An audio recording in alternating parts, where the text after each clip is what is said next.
ಕನ್ನಡ ನಾಡು, ಇದು ಕನ್ನಡಿಗರ ನಾಡಿಮಿಡಿತ. ಕಾಂಗ್ರೆಸ್ ಈ ಮಹಿಳಾ ಘಟಕದಲ್ಲಿ 2 ಪಟ್ಟಗಳಾಗಿದ್ದಾವೆ, ಒಬ್ಬರು ಒಬ್ಬರಿಗೆ ಆಗೋದಿಲ್ಲ ಅನ್ನೋ ರೀತಿಯಲ್ಲಿ ನಿನ್ನೆ ಒಂದು ಪ್ರೆಸ್ ಮೀಟ್ ಕೂಡ ಮಾಡ್ತಾರೆ. ಆ ಥರ ವಾತಾವರಣ ಸೃಷ್ಟಿಯಾಗಿದೆ, ಗಮನಕ್ಕೆ ಬಂದಿದೆ ನೋಡಿ. ಆ ಥರ ಏನೂ ಇಲ್ಲ ನೋಡಿ. ಮನೆಯಲ್ಲಿ ನಮ್ಮದು ಒಂದು ಕಾಂಗ್ರೆಸ್ ಒಂದು ಕುಟುಂಬ ಇದ್ದಂಗೆ. ಕಾಂಗ್ರೆಸ್ ಕುಟುಂಬ ಒಂದು ಕುಟುಂಬದಲ್ಲಿ ನಿಮ್ಮ ಮನೆಯಲ್ಲಿ ಅಣ್ಣ ತಂಗಿ ಎಲ್ಲ ಇರ್ತಾರಲ್ಲ, ನೀವು ಅವ್ರ ಜೊತೆ ಜಗಳ ಮಾಡಿದ್ದೀರಾ. ಅದೇ ರೀತಿ ಇದು ಒಂದೊಂದ್ಸತಿ ಭಿನ್ನಾಭಿಪ್ರಾಯ ಆಗುತ್ತೆ.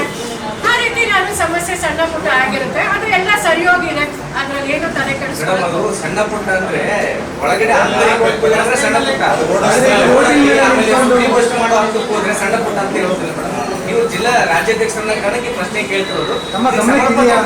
ನಾನೀಗ ಮೊದಲನೇ ಬಾರಿ ಇವತ್ತು ಬಂದಿರೋದು. ಎಲ್ಲರ ಜೊತೆ ಕುತ್ಕೊಂಡು ನಾನು ಚರ್ಚೆ ಮಾಡ್ತಾ ಇದ್ದೀನಿ. ಈಗ ತಾನೇ ಬಂದು ಭೇಟಿ ಮಾಡಿದ್ದೀನಿ ಎಲ್ಲರೂ. ಈಗ ಮುಂದೆ ನಾನು ಪ್ರತಿ ತಿಂಗಳು ಬರಬೇಕು ಅಂತಿದ್ದೀನಿ. ಅಬ್ಸರ್ವರ್ಸ್ನ ನಾನು ಕಳಿಸ್ತೀನಿ. ಸೊ ಎಲ್ಲ ನಮ್ದು ಒಂದೇ ಕುಟುಂಬ, ಏನಿದ್ರು ನಾವು ಸರಿ ಮಾಡ್ಕೋತೀವಿ, ಸಮಸ್ಯೆ ಇಲ್ಲ. ಒಂದು ಸ್ಪಷ್ಟೀಕರಣ ಕೊಡಿ. ಈಗ ಈ ವಿಚಾರವಾಗಿ ಗಲಾಟೆ ಮಾಡೋರು ನಿಮ್ಮ ಪಕ್ಷದಲ್ಲಿ ಇದಾರೋ ಇಲ್ವೋ, ಅಥವಾ ಅವ್ರ ಮೇಲೆ ಏನಾದರೂ ಕ್ರಮ ಕೈಗೊಳ್ತಾರೆ ಅನ್ನೋದ್ರ ಬಗ್ಗೆ ಹೇಳಿದ್ದಾರೆ. ಸಾಕಷ್ಟು ವರ್ಷಗಳಿಂದ ಅವ್ರು ಕಾಂಗ್ರೆಸ್ ಅಲ್ಲೇ ಇದ್ದಾರೆ ಅಂತೇಳಿ ಹೇಳ್ತವ್ರೆ, ಅದಕ್ಕೆ ನೀವೇನು ಹೇಳಕ್ ಬಯಸ್ತೀರಿ? ನಾನೀಗ ನಮ್ಮ ಜಿಲ್ಲಾಧ್ಯಕ್ಷರು ನಮ್ಮ ಅಲಂ ಪ್ರಶಾಂತ್ ಅವರು ಇದ್ರ ಬಗ್ಗೆ ಮಾತಾಡಬೇಕು ಅಂತ ನಮ್ಮ ಅನಿವಾರ್ಯ. ಸರ್, ಈಗ ನಮಗೆ ತಿಳಿದಾಗೆ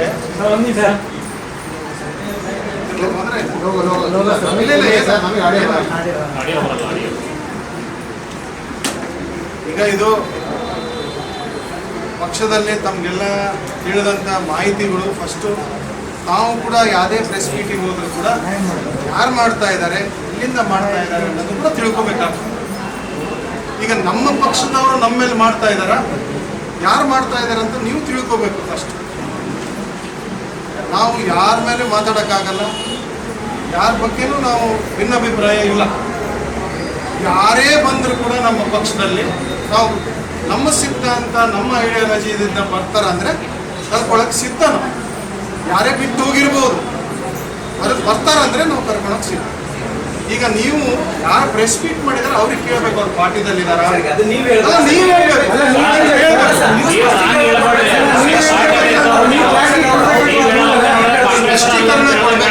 ಸ್ಪಷ್ಟೀಕರಣ ಕೊಡ್ಬೇಕಂದ್ರೆ ನಾನಾ ಕಾರಣದಿಂದ ಅವರು ಪಾರ್ಟಿ ಬಿಟ್ಟು ಹೋಗಿದ್ರು. ನಾವು ಹೇಳ್ತೀವಿ, ಉಚ್ಚಾಟನೆನೂ ಆಗಿತ್ತು, ಅದನ್ನು ಸರಿಪಡಿಸಿ ಅಂತ ಹೇಳಿ ಅಲ್ಲ. ನಾವು ಹೇಳ್ತಾ ಇದ್ದೀವಿ. ಈಗ ನಾವು ನೀವು ಅವ್ರನ್ನ ಕೇಳಿ ಪ್ರೆಸ್ ಮೀಟ್ ಮಾಡ್ಬೇಕಂದ್ರೆ ಏನ್ ಅರ್ಥ? ಯಾರು ನೀವು ಹೇಳ್ತಾ ಇದ್ರಲ್ರಿ, ತಿಳ್ಕೊಂಡು ಮಾಡ್ಬೇಕಂತ ಪ್ರಶ್ನೆ ಕೇಳಿ ಉತ್ತರ ಕೊಡ್ತೀನಿ. ಪ್ರಶ್ನೆ ಕೇಳಿ ಅವ್ರ ಪಕ್ಷಕ್ಕೆ ಸಂಬಂಧಪಟ್ಟವ್ರು ಹೌದಲ್ಲ, ಅಥವಾ ಒಂದ್ ವೇಳೆ ಅದು ಏನ್ ಪ್ರೆಸ್ ಮೀಟ್ ಆಯ್ತಲ್ಲ ಅದ್ರ ಬಗ್ಗೆ ಸ್ವಲ್ಪ ಹೇಳಿದ್ರಿ ಸರ್. ಇನ್ನು ನಿಮ್ದು ಏನಾದ್ರೂ ಇದೆ ಇನ್ ಬಿಟ್ವೀನ್ ಮತ್ತೆ ಪ್ರಶ್ನೆ ಕೇಳಬೇಕು. ಈಗ ಅವರು ಎಕ್ಸಿಸ್ಟಿಂಗ್ನಲ್ಲಿ ಅವರು ನಮ್ಮ ಪಕ್ಷದಲ್ಲಿ ಇಲ್ಲ, ಆದರೆ ನಮ್ಮ ಹತ್ರ ಬಂದು ಮಾತುಕತೆ ಮಾಡಿದ್ದಾರೆ, ನಾವು ಸೇರ್ಬೇಕಂತ. ನಾವು ಅವ್ರನ್ನ ಅವ್ರಂತಾರೆ ಯಾರೇ ಬಂದರೂ ಕೂಡ ನಾವು ಸೇರಿಸ್ಕೊಳ್ತೀವಿ. ಅವರು ಹಳೆಯ ಪಕ್ಷದಲ್ಲಿ ಇದ್ದವರು, ನನಗಿನ್ನ ಸೀನಿಯರ್ ಆಗಿ ಕೆಲಸ ಮಾಡಿದ್ರು. 30 ವರ್ಷ ಕಾಂಗ್ರೆಸ್ ಪಕ್ಷದಲ್ಲಿ ಕೆಲಸ ಮಾಡಿದ್ದಾರೆ. ನಾನಾ ಕಾರಣದಿಂದ ಬೇರೆ ಭಿನ್ನಾಭಿಪ್ರಾಯದಿಂದ ಒಂದು ಕಡೆ ಹೋಗಿ ಮತ್ತು ವಾಪಸ್ ಬಂದಿದ್ದಾರೆ. ನಾವು ಅವ್ರನ್ನ ಕರ್ಕೊಳ್ತೀವಿ. ಯಾರೇ ಬಂದರೂ ಕೂಡ ನಾವು ಕರ್ಕೊತೀವಿ. ಹಿರಿಯರು ಕಾಂಗ್ರೆಸ್ ಐಡಿಯಾಲಜಿ ಇಟ್ಕೊಂಡು ಬಂದರೆ ನಾವು ಕರ್ಕೊತೀವಿ. ಅದನ್ನು ನಾವು ಆಗಲೇ ರಿಪೋರ್ಟ್ ಕೊಟ್ಟಿದ್ದೀವಿ. ಮೇಡಮ್ ಅವರು ಒಂದು ಅಬ್ಸರ್ವರ್ಸ್ನ ಕಳಿಸ್ತಾ ಇದ್ದಾರೆ. ಯಾವ ರೀತಿಯಾಗಿ ಅವ್ರನ್ನ ಕರ್ಕೋಬೇಕು, ಯಾವ ರೀತಿಯಾಗಿ ಸೂಕ್ತ ಕ್ರಮ ತಗೋಬೇಕು. ನಮ್ಮದೆಲ್ಲ ಒಂದು ಪಾಲಿಸಿ ಇದೆ, ಡಿಸಿಪ್ಲಿನರಿ ಕಮಿಟೀಸ್ ಇದ್ದಾವೆ. ಆ ಕಮಿಟಿಯವರು ಬಂದು ಇಲ್ಲಿ ಏನು ಆಗ್ತಾ ಇದೆ ಅಂತ ನಾವು ಹೇಳೋದು ಸುಳ್ಳಿರ್ಬೋದು. ನಾವು ಒಂದು ರಿಪೋರ್ಟ್ ಕೊಟ್ಟಿದ್ದೀವಿ. ವಾಸ್ತವಾಂಶ ಇಲ್ಲಿ ಬಂದು ತಗೊಂಡು ಮುಂದಿನ ಕ್ರಮ ತಗೊಳ್ತಾರೆ ಅಂತ ಹೇಳಲಿಕ್ಕೆ ಇಚ್ಛೆ. ಸಮಗ್ರ ಸುದ್ದಿಗಳಿಗಾಗಿ ತಪ್ಪದೆ ನೋಡಿ ಕನ್ನಡ ನಾಡು ವಾಹಿನಿ. ಸಬ್ಸ್ಕ್ರೈಬ್ ಮಾಡಿಕೊಳ್ಳಲು ಕೂಡಲೇ ಪಕ್ಕದಲ್ಲಿ ಕಾಣುವ ಬೆಲ್ ಐಕಾನ್ ಕ್ಲಿಕ್ ಮಾಡಿ ನೋಟಿಫಿಕೇಶನ್ ಪಡೆಯಿರಿ.